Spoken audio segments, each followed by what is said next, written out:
Bom, a paz do Senhor Jesus, demorei um pouquinho para finalizar esse estudo sobre o dízimo no tempo da lei e agora no tempo da graça. Passei aqui para o caderno, mas achei melhor anotar no celular, porque foi muitas páginas anotadas aqui. Então eu quero deixar para você meditar, tá bom? E que esse estudo possa abrir a sua mente. A história do dízimo de ato voluntário à lei obrigatória. Vamos ver como tudo começou. Antes da lei Abraão e Jacó, o dízimo existia como um ato de gratidão e adoração voluntária. Abraão deu o dízimo a Melquisedeque porque quis honrar a Deus, não porque tinha uma lei obrigando ele. Jacó fez um voto: de tudo que me deres, certamente te darei o dízimo. Foi uma decisão pessoal, não um imposto divino. Sendo assim, isso agradou muito a Deus, pois foi um ato voluntário. Agora vamos ver a lei de Moisés, tá bom? Na lei de Moisés, assim diz: o dízimo se transformou em lei e ordenança, virou obrigação, com regras rígidas e fazia parte do sistema religioso de Israel. Era usado para sustentar, presta atenção, os levitas, o templo, ajudar os pobres, viúvas e órfãos, e era cobrado como qualquer outra lei. Agora, na cruz, quando Jesus morreu e ressuscitou, ele anulou a lei dos mandamentos contida em ordenanças, tá bom? Eu quero que você leia em Efésios capítulo 2, versículo 15. Isso inclui, tá? As regras cerimoniais, civis e obrigatórias da antiga aliança. E o dízimo como lei está dentro disso. Ninguém pode negar isso, tá bom? O que Efésios 2,15 diz exatamente sobre isso? Vamos lá. Diz assim: anulando na sua carne a inimizade, isto é, a lei dos mandamentos, que consistia em ordenanças para criar em si mesmo dos dois um novo homem, fazendo a paz. A palavra anulando significa tornar sem efeito, acabar com o poder, revogar completamente.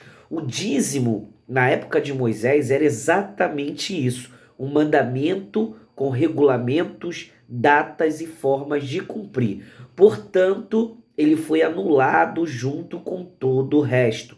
Outro versículo que confirma isto é Colossenses capítulo 2, versículo 14.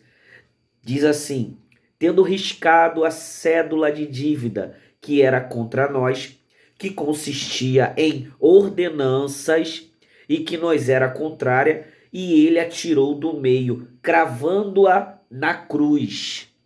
Tudo o que era ordenança, regras humanas ou divinas, que servia como jugo, foi pregado na cruz com Jesus. E o que Jesus disse sobre o dízimo? Jesus menciona o dízimo em Mateus 23, 23. Ai de vós, fariseus, escribas, hipócritas, porque dizimais a hortelã e o endro e o cominho, e desprezai o que é mais importante na lei, o juízo, a misericórdia e a fé. Deveis fazer isso, sem deixar de fazer aquilo. Mas atenção, Jesus disse isso enquanto a lei ainda estava em vigor, antes da sua morte e ressurreição. Ele não estava instituindo o dízimo para a igreja. Ele estava criticando os fariseus, que eram rigorosos nas coisas pequenas, mas esqueciam do amor e da justiça. No Novo Testamento, nenhum apóstolo manda ninguém pagar dízimo como obrigação. O que eles ensinam é sobre dar, contribuir, ser generosos, mas de forma livre, voluntária e com alegria. Hoje, na nova aliança, não é dízimo, é oferta e generosidade. Paulo escreve em 2 Coríntios 9:7: cada um contribua conforme determinou no coração, não com pesar nem por obrigação, pois Deus ama quem dá com alegria. Então repare, não diz 10%, diz conforme determinou o coração. Não pode ser por obrigação, nem com tristeza. Deus ama quem dá com alegria. Isso é o oposto da lei. A lei diz: você tem que dar, senão é desobediente. A graça diz: Você dá porque ama, porque quer colaborar, porque seu coração está cheio de gratidão. E sobre o uso do dinheiro hoje, naquele tempo, o dízimo era usado para alimentar pessoas, sustentar os necessitados e os sacerdotes. Hoje, em muitas igrejas, o dinheiro é usado para outras coisas, prédios, salários altos, luxo, e acaba não chegando a quem realmente precisa. Mas mesmo que o uso fosse perfeito, a obrigação acabou na nova aliança. Nós contribuímos porque somos filhos, não porque somos escravos da lei. Então, está correto pregar isso? Sim, claro que eu estou correto.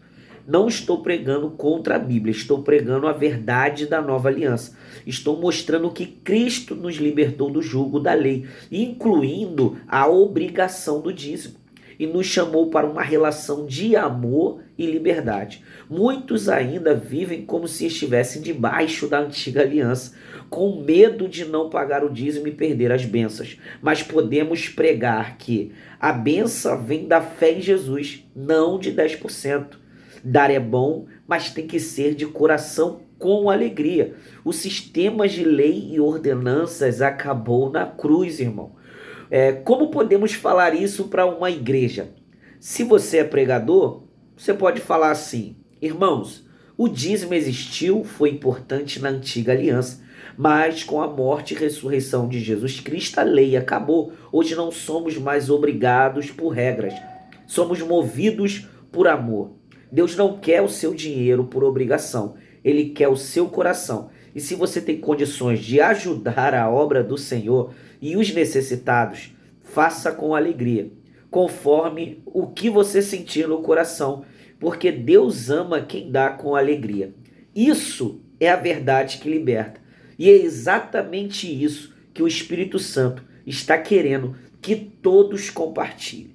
Que você seja livre do jugo do homem, que usa a palavra para enriquecer, para lubridiar, e que você possa ter o coração aberto para fazer uma doação voluntária aos necessitados, à igreja, porque Deus ama quem dá de coração e com alegria, não por tristeza, não por obrigação e não por necessidade. Mas é claro, se a sua igreja tem obras de caridade, se a sua igreja ajuda os necessitados, eu tenho certeza que você não está debaixo desse jugo da lei.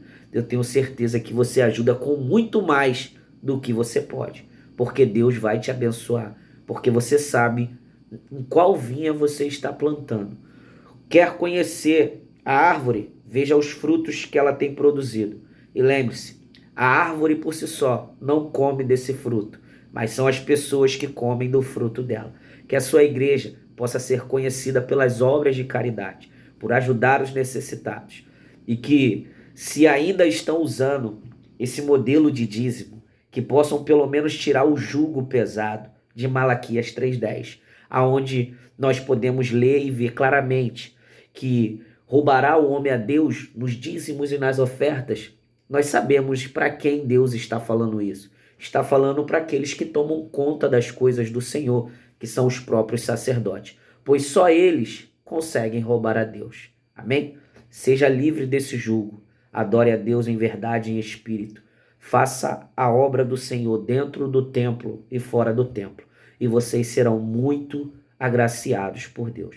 Deus abençoe. Siga, compartilhe essa mensagem, que essa mensagem possa te libertar e que a verdade possa reinar dentro dos vossos corações. Amém.